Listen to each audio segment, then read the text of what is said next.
I hope that I have figured out this mic because it was a whole situation last week when I was trying to record. So I hope that it's working this time. Last episode, which was the pilot episode, I dove into why I started What Remains After, the reason behind it. I've been back and forth on what I wanted to talk about next. And as much as I didn't really want to, I'm going to tell my story, the whole story. So this episode might be a little bit longer than the last one. I know the last one was more of like an introduction, but I am going back to the beginning when everything started. I don't think I've ever told it all the way through from beginning to end. I've always told it in pieces.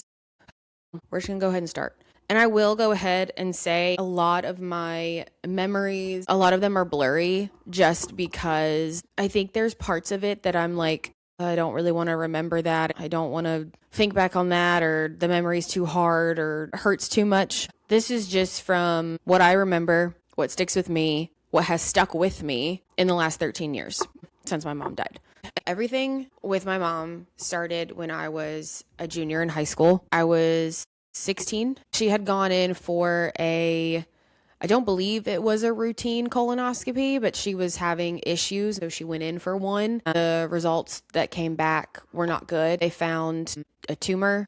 They did not want to do chemo. They did not want to do radiation. They decided to go in and break up the tumor into smaller pieces to be able to get it all and not do too much damage to my mom's colon as an end result. So she went through the surgery. The recovery time was long. After the surgery, you have to wear a colostomy bag. It's because they basically have to like reroute your colon. Then they go back in and they configure it back to how it should be after it's healed. It's a long process. I remember her going through all of this, and I was still trying to just be a high school kid, which was very hard because my mom was my best friend. And it was hard for me to be at school while she was in the hospital and recovering and constantly going to doctor's appointments and me not being there for her, with her. That was really hard.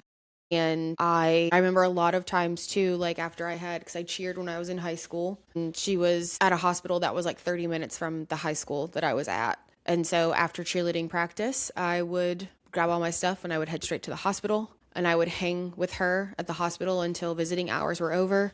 And then I would go home. My dad stayed with her at the hospital. They wanted me solely focused on school and cheerleading, which looking back, even then it was hard, but like looking back, I really wish that I had just had more time. So anyways, the colostomy bag comes off. She's starting to feel better. I go into my senior year of high school. Senior year is great. She's healing. She's feeling much better. So I go off to college. I start cheering in college, and my mom isn't able to come to many of my football games where I was cheering because she was sick. She wasn't feeling good. She always felt like she had some sort of like respiratory issue. At one point, the doctors thought she had pneumonia. She was going through it. She was very sick all the time. And we didn't understand why. She was constantly going to our family doctor, trying to figure out what was wrong. Let's test this. Let's figure this out. Let's do this. Let's give you this medicine. Let's give you this. And I want to preface too, my mom was one of the most healthy people. I mean, I was raised by a very healthy woman. She worked out every single day. When we got home from school, my mom was a teacher. She'd get home. We had a gym in our basement, and we would come home from school. She would get me set up in the living room with whatever I needed, homework, snacks, all that stuff. She'd make her drink her like protein shake, and she'd head downstairs, and I'd see her in like an hour and a half. That was her routine. That's what she did. That was her time for herself. She was very focused and very much, felt that health and fitness was important. She instilled that in me. So that's one of the memories that's one of the memories I have vividly of her. She had everything set up downstairs, and she'd go work out, and then she'd come back upstairs. She'd cook dinner, and she did it all. Like, it's not that my mom was unhealthy. She was healthy. She took very good care of herself. But again, going back to my freshman year in college, she started getting sick. She just wasn't feeling good. She always had some sort of cold, back and forth, back and forth, back and forth. It's my, I think, freshman year. I think it's October. I'm trying to remember. Again, time is, so it was, oh no, it was September. That's what it was. Because I was actually yes, okay. I'm remembering correctly now. So I was in a sorority in college, and we were actually supposed to be having like a retreat the weekend of Labor Day, I think. So we were going to have like a long weekend. Well, something with the retreat got messed up and it got canceled. So we all ended up, either people stayed at college or people went home. Well, I decided to go home. And when I got home, I thought it was odd because my grandparents were in town. My grandparents in Ohio, so my dad's parents. And if I remember correctly, my grandma Shirley was there. She was actually living in Georgia at the time. So she was at our house. So we had like not that we didn't ever have family over, but it was just, it was odd. Like when I came in, I felt like something was wrong. And mom sat me down on the couch and she told me that the cancer had come back. And it had come back, stage 4 colon cancer. And we ended up finding out the reason that it had come back is because the doctor that performed the first surgery didn't get it all. They didn't get it all. And whatever small piece was left had been growing. And my mom didn't know, but it had been growing, not only growing, but it had spread, which is why she was having respiratory, which is why she was having signs of possible pneumonia. It wasn't respiratory issues and it wasn't pneumonia, it was cancer. It had spread. So we started aggressive chemo and radiation.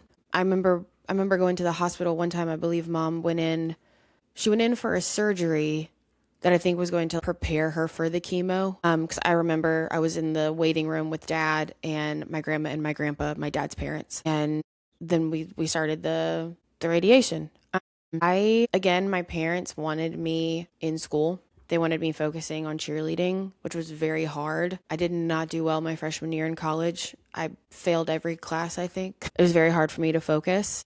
And the only thing that I ever focused on was anything to take my mind off of it. And that was not school.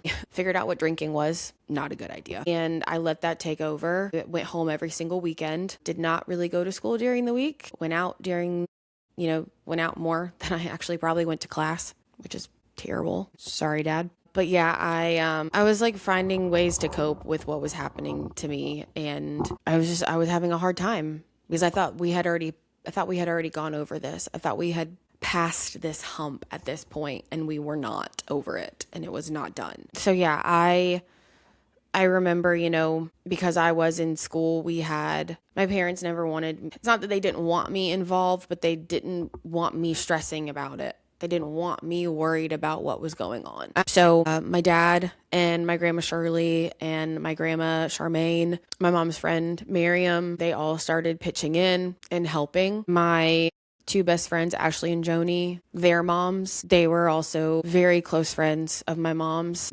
And they took very good care of her and they stepped in and they helped and they did everything that they could to be there and to support. If she needed a ride to chemo or a doctor's appointment, and if someone wasn't available, there was someone there to take her. But they wanted me at school. So I stayed in school, focused on cheerleading. Cheerleading was honestly the only thing that kept me going. Like it actually took my mind off of what was happening and what was going on with my mom.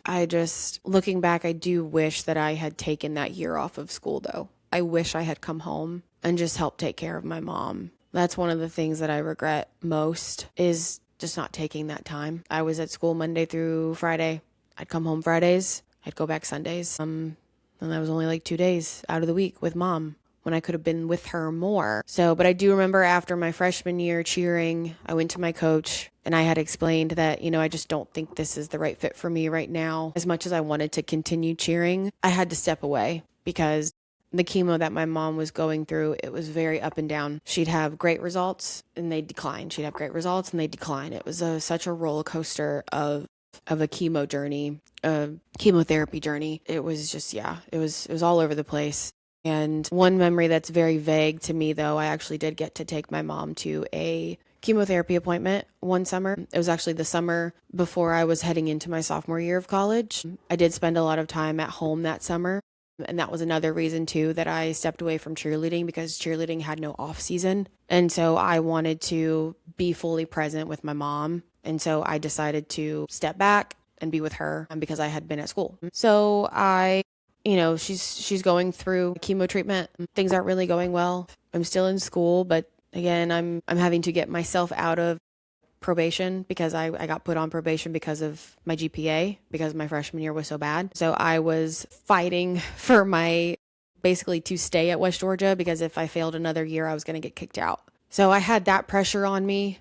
And thankfully, some of my teachers from my freshman year, I ended up expressing and telling them my story, and a couple of them actually gave me a pass, which I was very thankful for. But then there were others that just didn't care. So, which is fine. I mean, that's, I was the one who took it upon myself to not do the work. So anyways, sophomore year, I'm really trying to focus and get my grades back up so I can get my GPA over. I think I had to get it back up to a 2.5 or something. Y'all, it was bad. It was like a 1.8. That's embarrassing. I don't think I've ever told anybody that.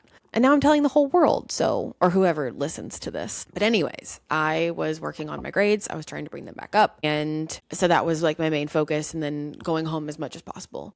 But the chemo wasn't working. The cancer was too aggressive, and it kept spreading. So it went from her colon to her liver to her lungs, and then it spread to her brain. She fought for a long time, and she fought really hard, and she always fought with faith. She was never once angry with God. Like, not once did she ever blame him for what was happening to her. I remember that most. But I remember when it got really bad, I was home one weekend, and I think I was sleeping in. I used to sleep in, I don't anymore. And she came in to my room, and I could tell that she had just been working out, which I'm like, why are you working out, woman? Anyway, she had on like workout clothes. She came and crawled in bed with me. Sorry.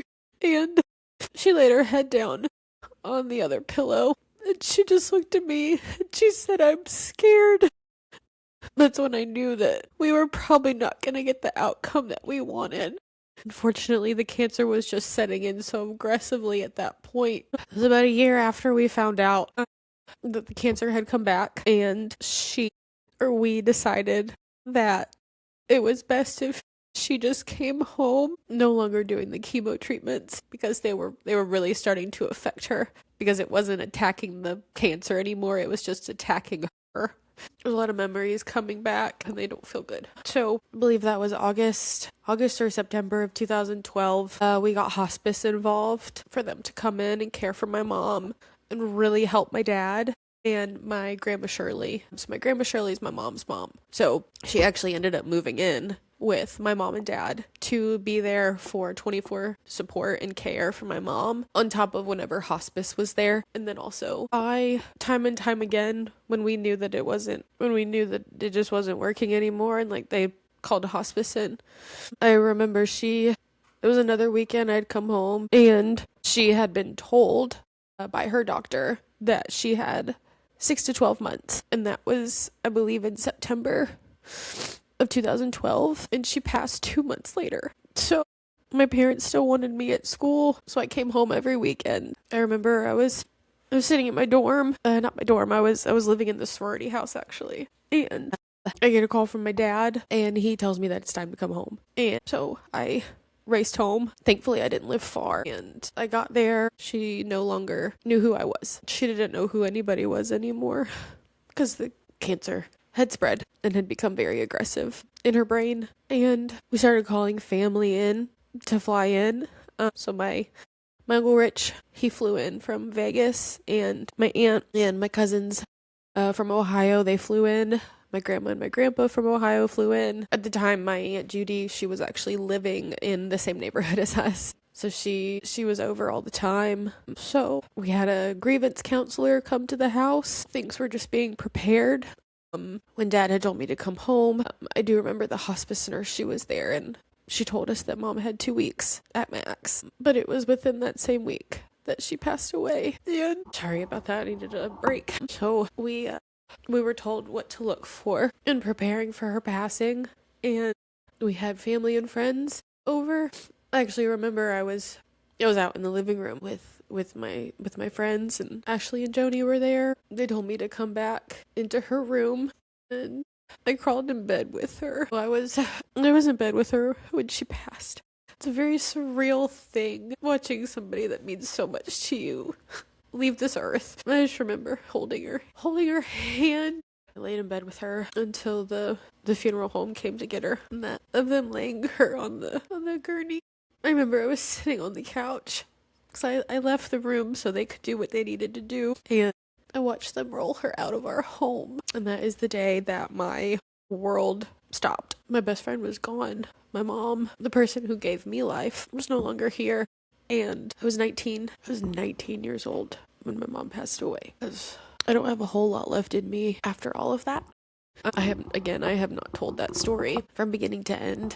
I don't think ever, actually. Looks like reliving all of it in one sitting is a lot. But I know that there are a lot of people out there who have their story. And I want you to know that your story matters and that speaking it out into the world, yes, it hurts, but it's only going to connect you to other people that have been through or are going through the same thing. Grief is not something that you need to be doing alone. It's hard, it's messy, it hurts. And no matter how many years have passed, I'm coming up on 14 years without her. And it still feels like yesterday that they rolled her out on that gurney. So just please know that, again, while it hurts and it's hard and it's messy, and I know it's gonna be hard to believe me because I have been a pile of tears this entire time, what remains after your grief is still good. I promise. The sad moments don't outweigh the happy ones. The sad moments, they sit for a while, but they do pass. And then the happy ones take over. And then you realize that there is reason to keep on going and keep on living. And that's what your loved one would want from you too. So I wasn't ready to tell this, but I knew that I needed to connect dots and to give my full story behind my grief in hopes to connect with other people who may have been through the same situation as me, or even just the same situation as in grief. Maybe not losing your parent to cancer, but I hope that this helps. I hope that by seeing someone who is almost 14 years in with grief is still going. Yeah, I have my hard moments, clearly, but I'm still going. I'm still living, and I still have incredibly happy moments that I don't want to miss. Just always remember life is beautiful and that what remains after is still good.